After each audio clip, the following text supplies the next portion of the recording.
भाभी जनाब शाइस्ता परवीन साहिबा, अतीक अहमद साहब का जो पैगाम है नौजवानों आपके लिए, वो आपको पढ़ करके सुनाएंगे आपके बीच में।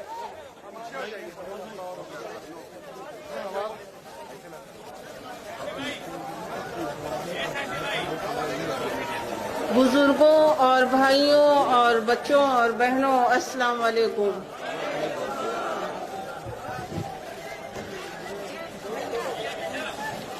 हम किसी सियासी में तो नहीं है, ना हमें सियासत आती है, लेकिन सांसद जी के कहने पर और उनके खत और बहुत इकरार करने पर हमने ये कदम उठाया। उनके कहने पर उनका खत पढ़ने के लिए हम हाजिर हुए हैं।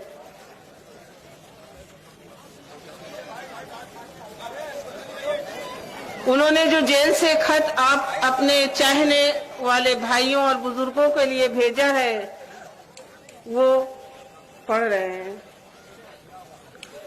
बुजुर्गों, मेरे साथियों और नौजवानों, अस्सलाम वालेकुम। सबसे पहले मैं हिंदू मुस्लिम भाइयों का शुक्रिया अदा करना चाहता हूँ। बुजुर्गों, ये खत मेरी बीवी जो पढ़ रही है, वहाँ मेरा घर है, आपसे पुराना नाता है, इसलिए मैं कुछ घरेलू बात भी करना चाहता हूँ। मैं और मेरा भाई जेल में है। बड़े बेटे उमर को फर्जी फंसाकर इनाम रखा गया है। बड़ी मजबूरी में मुझे मेरी बीवी से कहना पड़ा कि मेरा यह खत आप ही पढ़ो। शायद मेरे वालिद जिंदा होते तो अपनी बहू को इजाजत न देते। आपने कम से कम 35 साल से हमें अपनी बेपनाह मोहब्बत और अपनी दुआ दिया और मुझको लगातार इंडिपेंडेंट एमएलए बनाते रहे। हमारी गलतियों को दरगुजर करते रहे। हालांकि मुझे मालूम है मेरा नाम लेकर मेरे नाम पर बहुत लोगों को तकलीफें दी गई। खासकर मेरे अपने लोगों ने ऐसा किया। मेरे रिश्तेदारों ने और खानदान के लोगों ने आपके साथ गलत भी किया और मेरे साथ भी गद्दारी की। यकीन मानिए मुझे खबर नहीं होती थी, फिर भी मैं अपनी गलती की माजरत अल्लाह से भी मांगता हूँ और आपसे भी मांगता हूँ।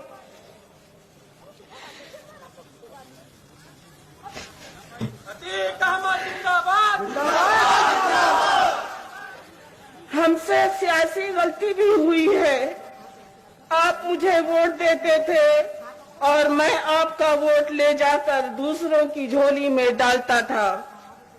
उनकी ताकत बढ़ती थी और वह मुख्यमंत्री बनते थे और मैं झूठों सीना तान कर घूमता था या जेल काटता था। हम सबको चाहिए था कि अपना एक कायद रहनुमा चुनते। इस गलती का खामियाजा पूरे हिंदुस्तान का मुसलमान भुगत रहा है।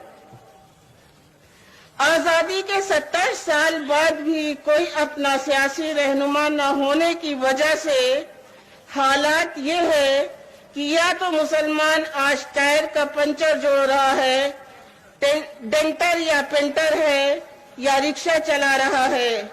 जिसके पास थोड़ी जमीनें थी उनके बच्चे होते गए, जमीनें बढ़ती गईं, जमीनें छोटी हो गईं और आज नौबत भूखों मरने की है।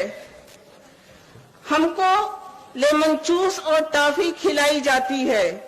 कुछ टिकट मुसलमानों को दे दिए जाते हैं और ऐसे लोगों को जो हक और हिस्से की बात न कर सके।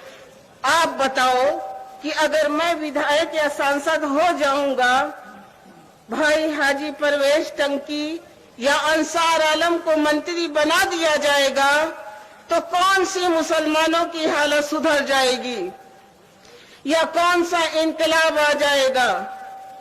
इन लोगों को ऐसे मुसलमान विधायक या सांसद चाहिए जो हाथ बांधे जी हुजूरी करे और जो इनकी जी हुजूरी ना करे उसको ये कमजोर करने की साजिश करते हैं और जेलों में डाल देते हैं।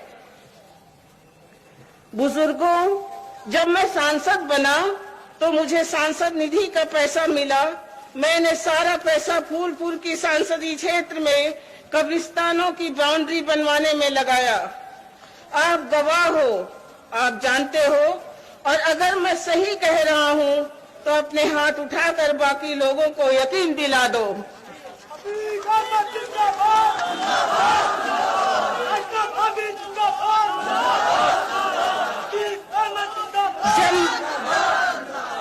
जब मैं संसदीय क्षेत्र का सारा पैसा कब्रिस्तानों को लिख रहा था तो मुझको हाई कमान से रोका गया और कहा गया कि यादव के स्कूलों को भी पैसा दो। मुझे स्कूल में पैसा देने से एतराज नहीं है, लेकिन लोग कमीशन खाते हैं और आधे से ज्यादा पैसा खा जाते हैं। उस वक्त मैंने कहा था कि मैं वो गुण नहीं हूँ जो चीटा खा जाए। आप क्या समझते हो मुझे जेल किसने भेजा? उस वक्त के मुख्यमंत्री अखिलेश यादव जी ने भेजा। इनको डर था अतीक कानपुर से निर्दलीय चुनाव लड़ लेंगे, और मैं कानपुर में कह के भी आया था कि टिकट काटा तो अपना टिकट बना लूंगा।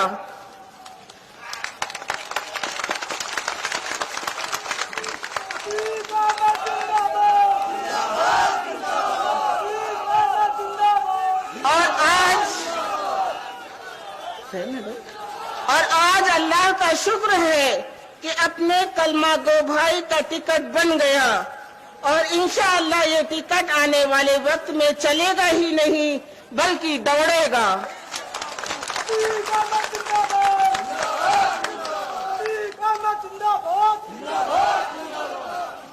मुझे अखिलेश जी ने खाली जेल ही नहीं भेजा बल्कि कटरे का मुसलमान वकील जो एडिशनल एडवोकेट जनरल था। मेरा जहन बहुत खराब है और मैं बहुत जज्बात में हूँ, मुझे उसका नाम याद नहीं आ रहा है। वो कटरे का मुस्लिम डबल एजी सरकार की चापलूसी करता है और जज बनने के चक्कर में वो मेरिट पर नहीं बल्कि मक्खनबाजी की वकालत करता है। उसने अखिलेश जी के कहने पर हाई कोर्ट में अखिलेश जी की सरकार की तरफ से हलफनामा दिया कि जो जमानतें इनकी हो चुकी हैं उनका कैंसिलेशन डालेंगे। और यही नहीं, मायावती जी और भाजपा के टाइम से जो गैंगस्टर की सेक्शन 14 में जो मेरी प्रॉपर्टी जब्त हुई थी, अखिलेश जी 5 साल मुख्यमंत्री रहे, मैं इनके पास दौड़ता रहा और वे डीएम से कहते थे कि एक एक फाइल करना, सब मत कर देना। यही वजह है मेरी ज्यादातर प्रॉपर्टी, यहाँ तक कि मेरे पेंशन का पैसा सब बंद रहा और अखिलेश जी मुख्यमंत्री बने रहे, और रही सही कसर भारतीय जनता पार्टी ने पूरा किया।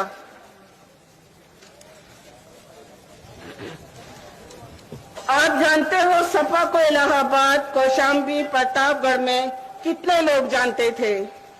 आप मुझे निर्दलीय विधायक बनाते थे और मैं माननीय मुलायम सिंह यादव जी का सपोर्ट करता था। जब कभी उन्होंने लखनऊ में रैली किया, मैं निर्दलीय होते हुए भी बसें देता था, आदमी ले जाता था। मुलायम सिंह जी ने हल्ला बोल का आह्वान किया, हजारों बाइक से हम लोग लखनऊ पर चढ़ गए, और जब उन्होंने रैली किया तो हम लोग सैकड़ों घोड़े लेकर लखनऊ पहुंच गए, और धीरे धीरे मैंने सपा को पूरे मंडल में मजबूत कर दिया। आज वही हमारे भाई कह रहे हैं कि टिकट नहीं मिला, कहीं हमको बी टीम कह रहे हैं, जबकि आप जानते हो जनता हमको निर्दलीय जिता देती है। और जो दूसरे बी टीम की भाषा बुलवा रहे हैं वही भाषा आप बोलते हो। दूसरे के बाप को बाप कहते हो, दूसरों का नारा लगाते हो, अपने भाई का झंडा उठाने में, अपने भाई का जिंदाबाद करने में आपको शर्म आती है।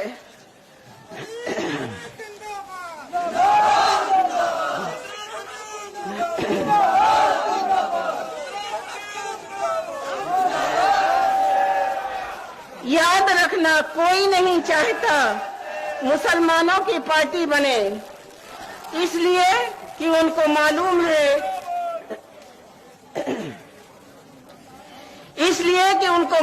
है कि मुसलमान 22% है। 30 करोड़ से ज्यादा मुसलमान हिंदुस्तान में हैं, जो वोट का समुंदर है, और अगर ये इकट्ठा हो गया तो अपनी शर्त पर दिल्ली की सरकार बनवाएगा। हिंदू भाइयों के इस मुल्क को हमारे बाप दादा ने चुना है। हम बाय चॉइस यहाँ हैं। हमारे बाप दादा चाहते जब पाकिस्तान बना था तो पाकिस्तान जा सकते थे, लेकिन हमारे बाप दादा ने अपने मुल्क हिंदुस्तान में रहना पसंद किया। और हमारे धर्म में कहा गया है कि अपने मुल्क में से मोहब्बत करो और वफादार रहो। हम अपने मुल्क के लिए जान दे भी सकते हैं और जान ले भी सकते हैं। कभी मुल्क पर खतरा आया तो इंशाअल्लाह मुसलमान आगे की लाइन में लड़ेगा।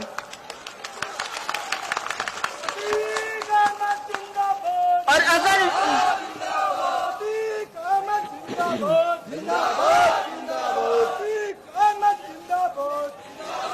अगर वीर हमीद ने 7 टैंक तोड़े थे तो हमारे नौजवान उससे भी बहादुरी से दुश्मन से लड़ेंगे, लेकिन हम